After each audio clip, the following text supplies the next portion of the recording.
Hello friends, मैं प्रियंका आर्या आप सबका आपके अपने चैनल लेट्स स्टार्ट स्टडी में बहुत बहुत स्वागत करता हूँ। आज मैं आप सबके लिए सीटेट एग्जाम के लिए ईवीएस का जो हम 6 चैप्टर यातायात ट्रांसपोर्ट पढ़ रहे हैं तो उसका पार्ट 3 लेके आए। अभी तक अगर आपने इसके दोनों पार्ट नहीं देखे तो आप हमारे चैनल की प्लेलिस्ट में जाके उनको भी देख लीजिए, क्योंकि क्या होता है यातायात चैप्टर से एक क्वेश्चन तो हर बार के सीटेट के एग्जाम में पूछा ही जाता है। इस तरह से ऐसे आपके इम्पोर्टेंट बहुत ही आपका टॉपिक ही आपके एग्जाम में इम्पोर्टेंट है। तथा इसमें क्या होगा या इस टॉपिक पे हम क्या करेंगे, ऊर्जा के स्रोत के बारे में पढ़ेंगे, क्योंकि हमने इसके पहले की वीडियो में आपको वाहनों के बारे में यातायात के साधन के बारे में पढ़ाया था। तो उसमें बताया था कुछ वाहन आपके क्या होते हैं सीएनजी से चलते हैं, कुछ पेट्रोल से चलते हैं तथा कुछ डीजल से चलते हैं। मैंने बताया था उन सब का अध्ययन हम आपके नेक्स्ट पार्ट में करेंगे, तो आज हम उन सब का अध्ययन करेंगे। इसके अलावा हम वायु प्रदूषण के बारे में पढ़ेंगे, गैर परंपरागत ऊर्जा के स्रोत, परंपरागत ऊर्जा के स्रोत, इन सब के बारे में अध्ययन करेंगे। तो चलिए आज का अपना वीडियो स्टार्ट करते हैं और आज का अपना टॉपिक पढ़ते हैं। सबसे पहले पढ़ते हैं ऊर्जा के स्रोत कितने होते हैं। तो ऊर्जा के मुख्यतः कितने दो स्रोत होते हैं। पहला आपके क्या हो सकता है, परंपरागत ऊर्जा के स्रोत। दूसरा क्या होगा, गैर परंपरागत ऊर्जा के स्रोत। ऊर्जा की यही तो दोनों मुख्यतः स्रोत होंगे, या तो परंपरागत ऊर्जा का स्रोत है या क्या है, गैर परंपरागत ऊर्जा का स्रोत। हम पढ़ते हैं परंपरागत ऊर्जा के स्रोत के अंतर्गत कौन कौन से साधन आएंगे। जैसे पहले आपका कोयला आएगा। कोयला किस में आएगा, परंपरागत ऊर्जा के स्रोत में आएगा। जैसे कोयला, इसका निर्माण कहाँ होता है आपसे पूछ सकते हैं। तो कोयला का निर्माण पृथ्वी की भूपर्वती में वनस्पतियों के दबने से होता है। अब आपको पता है कोयला बनता है तो आपका प्रयोग क्यों होता है, कि मतलब कोयला का प्रयोग कहाँ कहाँ किन क्षेत्रों में करते हैं। तो ताप घरों में, विद्युत उत्पादन में, कोलतर आदि के निर्माण में हम क्या करते हैं, कोयला का प्रयोग करते हैं। अब आपसे ये पूछ सकते हैं कि प्रमुख कोयला उत्पादक राज्य कौन कौन से हैं। तो पश्चिम बंगाल, झारखंड, ये क्या है, प्रमुख कोयला उत्पादक राज्य। तो कई बार आपसे एग्जाम में अलग अलग स्टेट दे सकते हैं, उसमें पूछ सकते हैं इनमें से कौन सा कोयला उत्पादक राज्य नहीं है या इनमें से कौन सा है। तो पश्चिम बंगाल, झारखंड, ये आपके प्रमुख कोयला उत्पादक राज्य हैं। चलिए आगे हम पढ़ते हैं पेट्रोलियम के बारे में। पेट्रोलियम क्या है, यह ऊर्जा का परंपरागत स्रोत है जिसका निर्माण पृथ्वी के अंदर वनस्पतियों और जीव जंतुओं के दबने से होता है। पेट्रोलियम का निर्माण कहाँ होता है, इसका भी निर्माण पृथ्वी के अंदर होता है। और कैसे, वनस्पतियों और जीव जंतुओं के दबने से होता है। और पेट्रोलियम का प्रयोग कहाँ करते हैं, ऑटोमोबाइल में, डामर में व पेंट के निर्माण में, क्योंकि आप सब जानते हैं पेट्रोलियम से हम क्या करेंगे, पेट्रोल, मोम, पैराफिन, डीजल, मिट्टी का तेल, केरोसिन, सब क्या करेंगे, पेट्रोलियम से प्राप्त करेंगे। तो पेट्रोलियम से हमें क्या होता है, पेट्रोल और डीजल भी प्राप्त होता है। इसका प्रयोग हम किस में करते हैं, ऑटोमोबाइल। ऑटोमोबाइल को सरल शब्दों में तोड़ेंगे तो ऑटो प्लस मोबाइल। ऑटो में स्वचालित गति करने वाली मशीनों में, स्वचालित गति करने वाली मशीनों में आपके वाहन भी आ जाते हैं और बहुत सारी मशीनें भी आ जाती हैं, जैसे लेथ मशीन है या और भी अलग अलग सीएनसी मशीन है। ये सब में क्या होगा, फिर प्रयोग करते हैं। अब हम चलिए पढ़ते हैं। ये देखिए आपके एनसीईआरटी में इमेज दी हुई है कि जमीन से खजाना, क्योंकि आपके जो सीटेट एग्जाम में होता है जो भी कुछ पूछे जाते हैं वो आपके क्या होते हैं, एनसीईआरटी बेस्ड होते हैं। अगर एनसीईआरटी में ईवीएस में जो भी दिया हुआ है थर्ड फोर्थ फिफ्थ की, अगर आप उसको पूरा अच्छे से पढ़ लेते हैं तो आप ईवीएस की पूरी थ्योरी 15 के 15 आराम से कर सकते हैं। तो जिसमें देखिए थ्योरी, इसलिए मैं क्या कर रही हूँ अपने वीडियो में आपको एनसीईआरटी के भी नोट तथा आपके टॉपिक में जो दिया उसको भी थोड़ा सा डिटेल से समझा रहे हैं। इससे क्या होगा, अगर पेपर का लेवल थोड़ा हार्ड या मॉडरेट भी बनता है तो भी आप क्वेश्चन को बहुत इजीली कर लेंगे, क्योंकि आपने बेसिक से हाई लेवल तक का पूरा अच्छे से पढ़ा है। तो ये इमेज आपके उसमें दी हुई जमीन से खजाना, इसमें कहा यह पता लगाना आसान नहीं था कि जमीन के अंदर गहराई में तेल कहाँ मौजूद है। वैज्ञानिकों ने खास तरीकों और मशीनों से समझते हैं और अंदाजा लगाते, फिर गहराई तक पाइप और मशीनें डालकर तेल ऊपर खींचा जाता है। निकाला गया तेल गहरे रंग का गाढ़ा बदबूदार होता है। आपसे पूछ सकते हैं कि जब तेल निकालते हैं तो किस रंग का होता है, गाढ़ा होता है तो बदबूदार होता है। इसमें घुली मिली और छुपी होती हैं बहुत सारी चीज़ें। इन चीज़ों को अलग अलग करने के लिए तेल को रिफाइनरी में भेजा जाता है। क्या तुमने कभी रिफाइनरी के बारे में सुना है। इसी तेल में हमें मिलता है kerosene, diesel, petrol, engine oil, हवाई जहाज के लिए ईंधन, एलपीजी, मोम, कोल, तार, ग्रीस। तो आपसे ये पूछ सकते हैं इनमें से कौन सी चीज़ आपको पेट्रोलियम से प्राप्त होती है। तो पेट्रोलियम से हमें क्या क्या मिलता है, kerosene oil, diesel, petrol, engine oil, हवाई जहाज के लिए ईंधन, एलपीजी, मोम, कोल, तार, ग्रीस, ये सब हम क्या मिलते हैं, पेट्रोलियम से मिलते हैं। तो इस पॉइंट को आपको याद रखना है। और प्लास्टिक और पेंट बनाने में भी इस तेल का हम प्रयोग करते हैं। अब पेट्रोलियम के द्वारा अन्य उत्पाद क्या प्राप्त होते हैं, जैसे में मोम प्राप्त होती है, स्नेहक लुब्रिकेंट्स प्राप्त होते हैं, डीजल प्राप्त होता है, पेट्रोल, मिट्टी के तेल, ये सब हमें क्या होता है पेट्रोलियम के द्वारा ही प्राप्त होते हैं। चलिए जैसे ये भी पोस्टर आपको उसमें दिया हुआ है कि जैसे रोशनी में, ड्राई क्लीनिंग, पता है मैं कहाँ कहाँ छुपा हूँ, तो उसमें ये आपको पोस्टर में कहा गया कि तेल की बचत की आदत डालें, क्योंकि हमारे जीवन के हर क्षेत्र में हम इस टाइम पे पेट्रोलियम की चीज़ों का प्रयोग कर रहे हैं। वाहनों में करते हैं, प्लास्टिक के जो पेंट वगैरह निर्माण होता है, प्लास्टिक के पेंट्स ये सब का बनते हैं, तो उसमें भी क्या करते हैं पेट्रोलियम का प्रयोग करते हैं। बहुत सारी मशीनों में, जैसे मैंने अभी आपको बताया सीएनसी, लेथ मशीन, ये सब होती है, इन सब में भी प्रयोग होता है। ड्राई क्लीनिंग में भी प्रयोग होता है। और ये देखिए एलपीजी सिलेंडर के रूप में, केरोसिन ऑयल में भी, ये सब पेट्रोलियम के शोधन से ही तो प्राप्त किया जाता है। इसलिए क्या करना है, पेट्रोलियम का जो भंडार है सीमित है, इसलिए हमें क्या करना है कि पेट्रोलियम उन सबके बचत करने की आदत डालनी है, तथा अन्य गैर विकल्प जो जैसे पवन ऊर्जा, सौर ऊर्जा, इनके प्रयोग को बढ़ावा देना है। आगे हम पढ़ते हैं प्राकृतिक गैस के बारे में। प्राकृतिक गैस में हमें क्या होती है, तेल के कुओं से ही प्राप्त होती है। कई बार आपसे पूछ सकते हैं प्राकृतिक गैस कहाँ से प्राप्त होती है, ये क्या होती है, तेल के कुओं से ही प्राप्त होती है। और प्राकृतिक गैस का मुख्य संघटक क्या होता है, तो इसका मुख्य संघटक होता है मेथेन गैस। क्या होती है, मेथेन। तो आपसे अगर पूछ सकते हैं मेथेन का सूत्र क्या होता है, तो मेथेन का सूत्र होता है CH4। क्या होता है, CH4। ये किसका होता है, मेथेन का। कई बार आपसे पूछ सकता है कि मेथेन को और किस नाम से जानते हैं, तो मेथेन को मार्स गैस के नाम से भी जानते हैं। किस नाम से, मार्स गैस, क्योंकि मीथेन को क्या कहते हैं, मार्स गैस भी कहते हैं। तो चलिए इन तीनों पॉइंट को आपको याद रखना है। प्राकृतिक गैस का मुख्य संगठन क्या होता है, मीथेन होती है। मीथेन का सूत्र क्या होता है, CH4। इसके अतिरिक्त मीथेन को मार्स गैस भी कहते हैं। तो आपसे पूछ सकते हैं मीथेन को मार्स गैस क्यों कहते हैं, क्योंकि जहाँ पे सड़े गले स्थानों में, इन सब में क्या होता है, मीथेन गैस पाई जाती है। जैसे कई एक बार क्वेश्चन पूछा गया था, धान के खेत में कौन सी गैस पाई जाती है, तो धान के खेत में क्या होता है, जब धान बोते हैं तो पहले क्या करते हैं, उसमें पानी भर देते हैं, फिर उसके बाद उसकी फसल लगाते हैं, तो उसमें क्या होता है, हल्की मात्रा में मीथेन गैस पाई जाती है। हम पढ़ते हैं प्राकृतिक गैस के रूप कितने होते हैं। प्राकृतिक गैस के मुख्यतः दो रूप होते हैं। पहला क्या होता है, द्रवित पेट्रोलियम गैस, दूसरा संपीड़ित प्राकृतिक गैस। द्रवित petroleum gas, liquefied petroleum gas, इसे शॉर्ट फॉर्म में क्या बोलते हैं, LPG बोलते हैं। क्या बोलते हैं, LPG। और संपीड़ित प्राकृतिक गैस को शॉर्ट फॉर्म में क्या बोलते हैं, CNG बोलते हैं। कंप्रेस्ड नेचुरल गैस, क्या बोलते हैं, कंप्रेस्ड नेचुरल गैस। तो कई बार आपसे इनसे फुल फॉर्म ही पूछ लेता है। चलिए हम पढ़ते हैं सबसे पहले द्रवित पेट्रोलियम गैस LPG के बारे में। LPG का मुख्य संगठक क्या होता है, तो LPG का मुख्य संगठन आपका ब्यूटेन होता है। क्या होता है, ब्यूटेन। इसीलिए जो इम्पोर्टेंट पॉइंट है मैंने उन्हें हाईलाइट कर दिया, ताकि इनको आप बहुत अच्छे से पढ़ें भी अगर दोबारा PDF में, तो आपको चीज़ें बहुत अच्छे से समझ में आता था। खुद के नोट्स जरूर बना लीजिएगा। अब LPG कैसी होती है, LPG रंगीन व गंधहीन गैस होती है। अब जब आपको पता है LPG का प्रयोग हम क्या करते हैं, रसोई घरों में खाना बनाने में करते हैं। अब LPG क्या है, रंगीन व गंधहीन गैस है। अगर ये गंधहीन गैस है तो क्या होगा, अगर कभी इसमें लीकेज हो जाएगा तो हमें पता चलेगा, नहीं पता चलेगा। इसलिए क्या करते हैं, इसमें एथिल मरकैप्टन मिला देते हैं। एथिल मरकैप्टन एक पदार्थ होता है जिसको मिलाने से इसमें क्या होता है, गंध आती है। जैसे अब हमें पता चलता है जब लीकेज होता है गैस का, तो हमें पता चलने लगता है ना उसकी स्मेल से। तो आपसे पूछ सकते हैं उसमें कौन सी स्मेल होती है, तो उसमें किसमें, एथिल मरकैप्टन की स्मेल होती है। एथिल मरकैप्टन क्यों मिलाए जाते हैं, LPG में रिसाव का पता लगाने के लिए मिलाते हैं। चलिए हम पढ़ते हैं आगे CNG के बारे में। संपीड़ित प्राकृतिक गैस, यह गैस क्या करते हैं, अति उच्च ताप पर दाब पर संपीड़ित करने के परिणाम स्वरूप प्राप्त होती है। इसका मुख्य संगठन, इसका भी मुख्य संगठक क्या होता है, मीथेन गैस होती है। अब CNG का प्रयोग क्या करते हैं, वाहनों में ईंधन के रूप में करते हैं।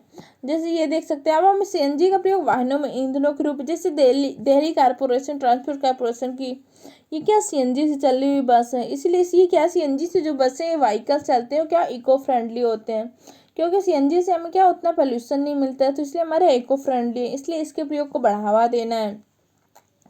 आगे एक पॉइंट आपसे पूछ सकते हैं, कोयला, पेट्रोलियम और प्राकृतिक गैस को हम जीवाश्म ईंधन भी कहते हैं। क्या कहते हैं, जीवाश्म ईंधन। अब हम पढ़ते हैं गैर परंपरागत ऊर्जा के कुछ स्रोत होते हैं। पहला क्या होता है, सौर ऊर्जा। सौर ऊर्जा में हम क्या करते हैं, सोलर सेल के माध्यम से सूर्य के प्रकाश को, उसकी ऊष्मा को ऊर्जा में परावर्तित करना है। इससे हम बहुत सारे उपकरण, यंत्र, खाना पकाने के लिए, घर में बिजली के अन्य उपकरण चलाने के लिए प्रयोग कर सकते हैं। जल विद्युत ऊर्जा, जल को क्या करते हैं, डैम में बना के उसको एकत्र कर लेते हैं, फिर टरबाइन चला के उसमें उसको छोड़ते हैं, जिससे क्या होता है, टरबाइन जब चलती है तो उससे ऊर्जा उत्पन्न होने लगती है।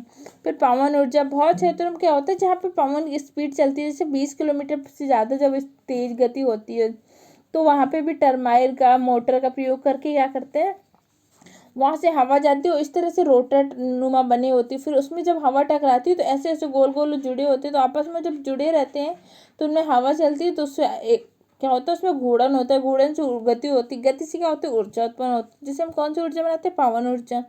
फिर क्या होता है, बायोगैस, बायोगैस का प्रयोग मुख्यतः क्या होता है, गाँव में जैसे अपशिष्ट पदार्थ, गोबर, इन सब से प्रयोग क्या करते हैं, बायोगैस का निर्माण करते हैं। भूतापीय ऊर्जा, पृथ्वी के अंदर से जो ऊर्जा प्राप्त होती है। ज्वारीय ऊर्जा, ज्वारीय ऊर्जा एक नया प्रयोग है, क्योंकि समुद्र में जो ज्वार भाटे आते हैं उसका प्रयोग करके ज्वारीय ऊर्जा उत्पन्न की जाती है। नाभिकीय ऊर्जा, नाभिकीय ऊर्जा भी प्रयोग बनाई जाती है। अब चलिए हम पढ़ते हैं जैसे जल विद्युत ऊर्जा। जल विद्युत ऊर्जा का उत्पादन किसके सहायता से होता है, तो जल विद्युत ऊर्जा के उत्पादन के लिए हम टरबाइन की सहायता लेते हैं। और सौर सेल के द्वारा सूर्य के प्रकाश और ऊष्मा को विद्युत ऊर्जा में परिवर्तित किया जाता है। तो ये आपसे कई बार पूछ सकता है कि जल विद्युत ऊर्जा के उत्पादन में हम किसकी सहायता लेते हैं, तो टरबाइन की। सौर ऊर्जा के उत्पादन में सौर सेल की, इसलिए उन चीज़ों को हमने हाईलाइट कर दिया। पृथ्वी से अंदर से निकलने वाले गर्म जल स्रोतों से जो ऊर्जा प्राप्त होती है उसे क्या कहते हैं, भूतापीय ऊर्जा। तो आपसे पूछ सकता है कि जब पृथ्वी के अंदर से गर्म जल के स्रोतों से निकलती ऊर्जा उसे क्या कहते हैं, भूतापीय ऊर्जा कहते हैं। ज्वार भाटे के कारण जल के ऊपर उठने और नीचे गिरने के दौरान जो उत्पन्न टरबाइन चला के बनाते हैं, कौन सी होती है, ज्वारीय ऊर्जा। नाभिकीय रिएक्टरों में क्या होता है, यूरेनियम व थोरियम के नाभिकीय विखंडन से नाभिकीय ऊर्जा प्राप्त होती है। तो इसमें आपसे पूछ सकते हैं किसके नाभिकीय विखंडन से, तो यूरेनियम व थोरियम के नाभिकीय विखंडन से में क्या होती है, नाभिकीय ऊर्जा प्राप्त होती है। जेट्रोफा और पोंगमिया के द्वारा बायोडीजल की प्राप्त होती है। तो आपसे एक बार जेट्रोफा से पूछा भी जा चुका है। जेट्रोफा एक ऐसा पौधा है जिससे हम क्या करते हैं, बायोडीजल की प्राप्ति करते हैं। तो आपसे ये भी पूछ सकते हैं कि बायोडीजल का पहला संयंत्र देश में कहाँ लगाया था, तो देश का पहला बायोडीजल संयंत्र जो आंध्र प्रदेश के काकीनाडा में लगाया गया था। कहाँ पे लगाया गया था, आंध्र प्रदेश के काकीनाडा में। अब चलिए हम पढ़ते लेते हैं वायु प्रदूषण के बारे में। वायु प्रदूषण क्या होता है, वायु में, हवा में अवांछनीय पदार्थों के मिल जाने को हम क्या कहते हैं, वायु प्रदूषण कहते हैं। अवांछनीय पदार्थ क्या होते हैं, अवांछनीय मतलब क्या होते हैं, जो आवश्यकता नहीं है। जैसे आप सब जानते हैं वायु में क्या होता है, एक निश्चित गैसों का होती है कि ऑक्सीजन इतने प्रतिशत पाई जाएगी, नाइट्रोजन इतने प्रतिशत पाई जाती, इन सब से क्या होता है, वायु प्रदूषण हो जाता है। अब वायु प्रदूषण के लिए आपको क्या करना है कि जब अगर एक मात्रा अधिक हो जाए, आप मान लीजिए कि वायु में क्या ऑक्सीजन की मात्रा काफ़ी कम हो जाए, कार्बन डाइऑक्साइड की मात्रा काफ़ी ज़्यादा हो जाएगी, तो इससे क्या हो जाएगा आपका, इससे आपका क्या होगा, बैलेंस खराब हो जाएगा। जब बैलेंस खराब हो जाएगा तो आपका वायु प्रदूषण हो जाएगा। इसीलिए कहते हैं वायु में अवांछनीय पदार्थों के मिल जाने को क्या कहते हैं, वायु प्रदूषण कहते हैं।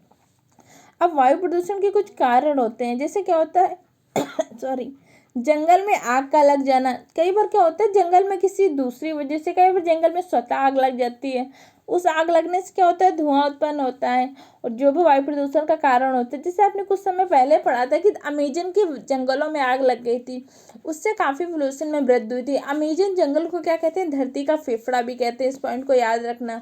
अमेजन जंगल को क्या कहते हैं, धरती का फेफड़ा कहते हैं।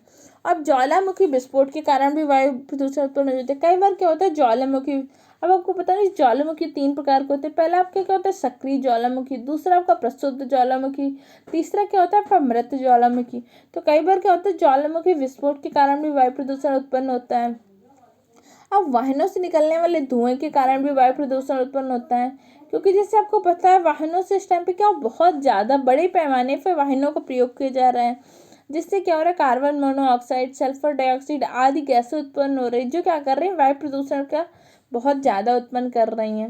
अब हम पढ़ते हैं जैसे फ्रिज, एसी आदि से क्या हो रहा है, हानिकारक गैसें निकल रही हैं। जैसे वर्तमान में फ्रिज का, एसी का, इन सब से प्रयोग कर रहे हैं, तो सबसे ज़्यादा हानिकारक गैसें क्या, फ्रेन, कार्बन मोनोऑक्साइड आदि का उत्सर्जन होता है, जो क्या करती है, वायु प्रदूषण में वृद्धि कर देती हैं। वनों उन्मूलन भी एक प्रमुख कारण है, क्योंकि अब हम क्या कर रहे हैं, वनों का बहुत ज़्यादा कटाव हो रहा है, नगरीकरण बढ़ रहा है। अब जब वनों का बहुत ज़्यादा कटाव हो रहा है तो क्या हो रहा है, वृक्ष जब कम हो रहे हैं, अब वृक्ष कम हो रहे हैं तो ऑक्सीजन की मात्रा कम हो रही है, कार्बन डाइऑक्साइड का अवशोषण कम हो पा रहा है। जब कार्बन डाइऑक्साइड का अवशोषण कम हो रहा है तो उससे क्या हो रहा है कि कार्बन डाइऑक्साइड की वृद्धि हो रही है, कार्बन डाइऑक्साइड की वृद्धि से ग्लोबल वार्मिंग भी हो रही है। ऐसे बहुत सी चीज़ें हैं। तो ये क्या हो रहा है, हमारा प्रदूषण को एक असंतुलित करने का कारण हमारा वनोन्मूलन भी है। दूसरा क्या है, नगरीकरण और औद्योगिकरण के कारण। अब नगरीकरण के कारण आप सब देख रहे हैं कि कितने सारे वृक्षों को काटा जा रहा है। औद्योगिकरण, बड़ी बड़ी इंडस्ट्री हैं, उनका क्या हो रहा है, जल को भी ऐसे प्रदूषित कर देते हैं और उनके जो एयर होती है चिमनी वगैरह की, उसको भी ऐसे प्रदूषित कर देते हैं बिना उनको रेक्टिफायर से, मतलब उनको साफ स्वच्छ करके फिल्टराइज से करने के बगैर ऐसे ही कर देते हैं, जो क्या करती है, वायु प्रदूषण में वृद्धि करती है। अब मैं वायु प्रदूषण को रोकने के कुछ उपाय। पहला क्या होता है, सार्वजनिक वाहनों का अधिक प्रयोग करें। जिसे आप ये इमेज देख सकते हैं कि आप एनसीईआरटी में लिखी थी कि कितनी ज़्यादा वाहन चल रहे हैं, तो इसलिए हमें क्या करना है, सार्वजनिक वाहनों का अधिक प्रयोग करना है। अगर सार्वजनिक वाहनों का अधिक प्रयोग करेंगे, जैसे ऊपर आपने देखा कि सीएनजी वाहन, अब सीएनजी के एक बस में कितने, कम से कम 50-60 लोग जा रहे हैं और एक कार में एक व्यक्ति जा रहा है, तो ज़्यादा पेट्रोल तो उतना ही खर्च हो रहा है, पेट्रोल भी उतना खर्च हो रहा है, आपको पोल्यूशन भी उतना ही हो रहा है। अगर वो इस सार्वजनिक वाहन में जाएंगे तो उतने वाहन में ज़्यादा लोग पहुंच जाएंगे। इसलिए हमें क्या करना है, सार्वजनिक वाहनों का अधिक प्रयोग करने का प्रयास करना है। सेकेंड क्या होता है, सीएनजी एलपीजी के प्रयोग को बढ़ावा देना है। जैसे सीएनजी से आपको मैंने भी बताया कि इससे कम पोल्यूशन होता है, तो आपको ऐसे वाहनों के प्रयोग को बढ़ावा देना है जो क्या सीएनजी चलते हों। और वृक्षारोपण को बढ़ावा देना है। जैसे आपके एनसीईआरटी में एमएससी की बच्चे क्या कर रहे हैं, वृक्षारोपण कर रहे हैं, तो हमें वृक्षारोपण को बढ़ावा देना है। जैसे आपसे एक क्वेश्चन पूछ सकते हैं, ग्रीन मफलर, रोड के किनारे किनारे जो आप देखते हैं बहुत सारे वृक्ष लगाए जाते हैं, क्या होते हैं, ग्रीन मफलर होते हैं। ये क्या होते हैं, वायु प्रदूषण को ही तो कम करने के लिए लगाए जाते हैं। अगर कभी आपसे वायु प्रदूषण और ध्वनि प्रदूषण दोनों पूछेगा, तब उस टाइम पे इसका ग्रीन मफलर का संबंध आपके ध्वनि प्रदूषण से होता है। लेकिन अगर ध्वनि प्रदूषण नहीं दिया होगा तो आपका संबंध किससे होता है, वायु प्रदूषण। क्योंकि रोड में लगाने का मुख्य उद्देश्य ये होता है कि इसमें क्या होगा, इससे ध्वनि को ऑब्जॉर्व करें पेड़ पौधे, जो वाहनों से होने वाले ध्वनि प्रदूषण है इसको कम करके ऑब्जॉर्व करें। और ये वाहन से जब ध्वनि प्रदूषण के साथ साथ क्या होता है, वायु प्रदूषण भी होता है, तो पेड़ पौधे उसे भी शुद्ध करने का प्रयास करते हैं। लेकिन मुख्य उद्देश्य होता है ध्वनि प्रदूषण को ऑब्जॉर्व करना। ग्रीन मफलर आप सबने देखा ही होगा, रोड के किनारे बहुत सारे पेड़ों की बेल्ट टाइप में लगाई जाती है, क्या होती है, ग्रीन मफलर होती है। और आगे क्या होता है, हमें सौर ऊर्जा और पवन ऊर्जा को बढ़ावा देना है। जैसे आप जानते हैं कि सौर ऊर्जा पवन ऊर्जा एक नए विकल्प के रूप में आए। अगर हम सौर ऊर्जा पवन ऊर्जा का अधिक प्रयोग करेंगे तो क्या होगा, बहुत सारी ऊर्जा की खपत कम होगी और इनसे क्या होता है, प्रदूषण की भी कोई संभावना नहीं रहती। इसलिए इन सबको हमें बढ़ावा देना है। चलिए, इस तरह से आज मैंने आपको ये टॉपिक यातायात को कंप्लीट कर दिया। अगर अभी तक आपने इसके तीनों पार्ट नहीं देखे तो आप देख लीजिए, तो इसके नोट्स बना के रिवीजन जरूर कर लीजिए। क्योंकि क्या हो रहा है, आप जब रिवीजन रेगुलरली करते रहेंगे तो एग्जाम टाइम आपको कोई भी प्रेशर नहीं होगा, आप आसानी से अपना पेपर सॉल्व करेंगे और बहुत अच्छे से नंबर भी स्कोर करेंगे। क्योंकि क्या हो रहा है कि आप रेगुलरली वीडियो देखते जा रहे हैं, रिवीजन करते जा रहे हैं और आप थोड़े से प्रीवियस ईयर पेपर भी सॉल्व करते रहिए। नहीं तो कुछ टाइम बाद हम आपको प्रीवियस ईयर क्वेश्चन सॉल्व कराएंगे, जिससे क्या होगा, आपका रिवीजन भी होता रहा, नोट्स भी बनते रहे। इसी तरह से हमारे चैनल में सीटीपी की भी क्लासेस चल रही हैं, हिंदी पेडोलॉजी की भी क्लासें आपको पता है कि कंप्लीट हो चुकी है। हिंदी पेडोलॉजी बहुत जल्दी, हिंदी ग्रामर की भी स्टार्ट होगी, मैथ पेडोलॉजी की भी क्लास चल रही है। ये सब क्लासें देख लीजिए तथा इनके नोट्स जरूर बनाते रहिए तथा रेगुलरली रिवीजन करते रहिए। अगर ये वीडियो आपको हेल्पफुल लग रही है तो हमारे चैनल को सब्सक्राइब करें, वीडियो को लाइक करें तथा अपने दूसरे फ्रेंड के साथ भी शेयर करें। Okay friend, thank you for the watching the video.